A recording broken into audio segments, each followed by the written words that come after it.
오늘 영국에서는 에릭 다이어가 큰 화제가 되었습니다. 바이에른 뮌헨으로 임대 간 지 단 42일 만에 미래가 불확실하게 된 상황이기 때문입니다. 지난 1월 11일 케인의 추천으로 뮌헨으로 이적할 때만 해도 정말 오고 싶었다라며 환하게 웃었던 때가 있었습니다. 그러나 채 2달도 안 되어 뮌헨에서 쫓겨날 신세가 된 것입니다. 일부 매체나 SNS에서는 다이어가 토트넘으로 돌아온다라는 주장도 있습니다. 그러나 확실한 것은 토트넘과의 계약도 이번 여름까지라는 사실입니다. 결국 임대를 떠났다가 다시 토트넘으로 돌아오는 것이 아니라 완전히 무적 선수 신세가 된다는 것입니다. 다이어와 뮌헨은 계약 기간은 2024년 6월 30일까지로 6개월이며 2023-24 시즌 후반기 성적에 따라 1년 연장 계약을 체결할 수 있는 완전 이적 옵션이 포함된 계약이었습니다. 그리고 1년 연장 계약에는 출전 경기 수에 따라서 자동 연장 옵션이 있는 것으로 알려졌습니다. 정확하게 공개는 되지 않았지만 약 10경기 전후인 것으로 추정하고 있습니다. 1월에 이적했기 때문에 실제 남은 경기가 25경기 내외였기 때문입니다. 현재 에릭 다이어는 뮌헨 이적 이후 5경기에 출전했습니다. 독일 언론에서는 뮌헨이 다이어를 더 이상 출전시키지 않는 방법으로 자동 연장 옵션을 무력화할 것으로 전망하고 있습니다. 오늘 독일 매체 빌트는 현재 임대 신분인 다이어가 이번 시즌 이후 뮌헨에 남아있을 가능성이 거의 없다라고 보도했습니다. 실망스러운 경기력도 문제이지만 가장 큰 이유는 투엘 감독이 경질되기 때문입니다. 다이어는 투엘 감독의 결정으로 뮌헨으로 이적을 했고 실제 신임까지 받았습니다. 이적 후 한 달이 조금 넘는 기간 동안 리그 5경기에 연속으로 출전했습니다. 그중 3경기는 선발 출전이었습니다. 그러나 그 기간 동안 다이어는 충격적인 경기력을 보여주었습니다. 빌트는 다이어의 능력을 둘러싼 주된 의심과 그의 기본적인 경기력, 부족한 그의 스피드에 의문이 있다라고 지적했습니다. 오늘 영국 매체 풋볼 런던도 시즌 종료 후 다이어에게 어떤 일이 발생할 것인지 의문이 제기되고 있다라고 보도했습니다. 매체는 투엘 경질 이후 바이에른 선수단 내 거취가 가장 불분명한 선수가 다이어다라고 지적했습니다. 임대라는 신분 자체가 매우 불안정할 수밖에 없다고 주장했습니다. 다이어는 지난 겨울 이적 시장을 통해 바이에른에 합류했는데 이적 조건이 자녀 시즌 임대와 1년 연장 옵션이 포함된 형태였기 때문입니다. 매체는 연장 옵션이 실행되지 않으면 다이어는 무적 신분이 된다라고 지적했습니다. 특히 임대가 해지된다고 해도 토트넘으로 복귀는 불가능하다라고 지적했습니다. 어차피 토트넘과 계약도 올 여름까지이기 때문입니다. 영국 축구 팬들도 에릭 다이어의 처지에 대해 SNS에서 화제로 삼고 있습니다. 뮌헨은 다이어와 결별할 것으로 보이며 해리 케인과의 행복한 재회는 끝이 날 것 같다. 뮌헨의 투엘 감독 경질로 에릭 다이어가 토트넘으로 복귀로 이어질 것 같다. 축구 매체들도 다이어가 뮌헨에서 방출된다, 갈 곳이 없다라며 충격적인 상황을 상세히 보도하고 있습니다. 결국 케인을 믿고 덥석 뮌헨으로 이적해버린 다이어가 졸지에 가장 황당한 처지에 놓이게 된 것입니다. 다이어는 그동안 토트넘에서 여러 구단과의 협상을 통해 이적을 추진해왔습니다. 프리미어리그 내 많은 구단과 접촉이 있었고 실제 구체적인 협상에 진전이 많았습니다. 그럼에도 불구하고 다이어는 토트넘에 남겠다, 나의 선수 생활은 끝나지 않았다라고 고집을 피웠습니다. 본머스와 노팅엄과 풀럼이 다이어에게 제안을 했는데 최종적으로 완전히 결렬되었습니다. 현지에서는 다이어가 세 팀들의 제안을 모두 거절했다는 소식이 전해졌습니다.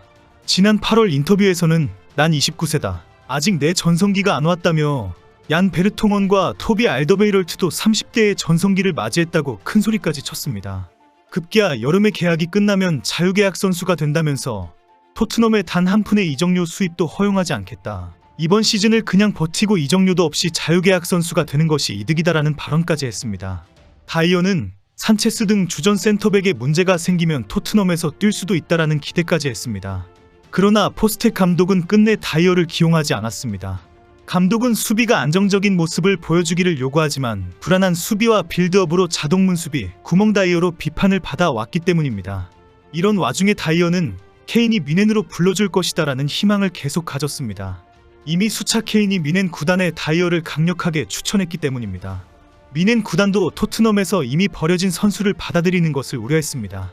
특히 케인 영입 당시에 레비 회장이 보여준 고압적이고 무례한 협상에 질려버린 뮌헨은 적극적으로 나서지 않았습니다. 급기야 레비 회장이 먼저 고개를 숙이고 부탁을 하면 검토할 수 있다는 반응까지 보도되었습니다. 그런데 김민재의 아시안컵 출전이 다이어에게 큰 행운으로 다가왔습니다. 마침 핵심 센터백 김민재가 아시안컵에 참가하기 위해 클럽을 떠나면서 미네는 센터백과 수비형 미드필더 자리를 모두 볼 수 있는 다이어로 김민재 공백을 해결하기로 결정합니다. 특히 그동안 김민재가 고군분투하면서 체력적인 어려움을 나타냈기 때문에 김민재의 백업 수비수가 어차피 필요한 상황이었습니다. 결국 미네는 다이어를 지난 1월 11일 구단 공식 홈페이지 및 SNS를 통해 토트넘의 센터백 에릭 다이어를 영입한다라고 공식 발표했습니다. 미네는 비록 프리미어리그에서 재앙과도 같은 모습을 보였다지만 센터백은 물론 수비형 미드필더까지 모두 소화할 수 있을 것으로 기대했습니다.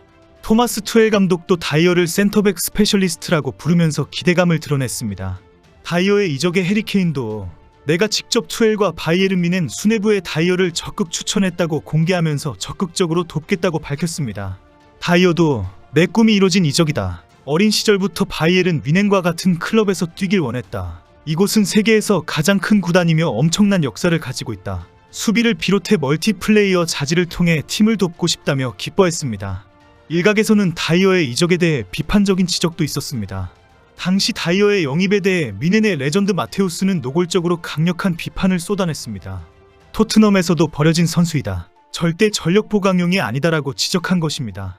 마테우스는 뮌헨의 올리 헤네스 회장은 더 이상 다른 클럽의 벤치에 앉아있는 선수를 영입하지 않겠다고 말했다. 다이어의 영입은 회장의 말과 너무 다른 결정이다라고 비판했습니다. 그러나 다이어는 투엘 감독의 적극적인 신임과 케인의 각별한 배려로 바로 핵심 수비수가 되었습니다. 급기야 경험이 많다는 이유로 수비진의 리더로 나서기까지 했습니다. 특히 김민재가 아시안컵에서 복귀한 뒤에 치러진 레버쿠젠과의 일전에서 손짓의 고함까지 치면서 수비를 진두지휘했습니다. 그리고 그 경기 이후 다이어는 독일과 뮌헨에서 완전히 찍혀버리게 됩니다. 지난번 레버쿠젠에서 패했던 이유가 다이어를 중심으로 한스리백이라는 지적이 있었기 때문입니다. 뮌헨 구단은 어제 홈페이지를 통해 올여름 투엘 감독과 결별한다고 밝혔습니다. 2025년 6월까지 투엘 감독과 함께하기로 한 업무를 오는 6월에 끝내기로 결정했다고 발표했습니다. 독일에서는 투엘 감독의 경질로 선수단에 엄청난 변화가 있을 것으로 보고 있습니다. 특히 김민재와 다이어, 더리우트와 오파메카노로 이루어진 수비진에 문제가 많다는 지적이 있습니다. 여러 축구 매체들은 김민재를 제외한 나머지는 모두 뮌헨을 떠날 것을 전망하고 있습니다. 더리우트는 반복되는 부상으로 더 이상 활약을 기대할 수 없다라고 지적했습니다. 한때 수비의 리더로 기대했던 우파메카노는 퇴장을 수시로 당할 정도로 심각한 문제가 있다고 지적했습니다. 그리고 다이어는 평가할 가치도 없을 정도로 문제가 많다라고 비판했습니다.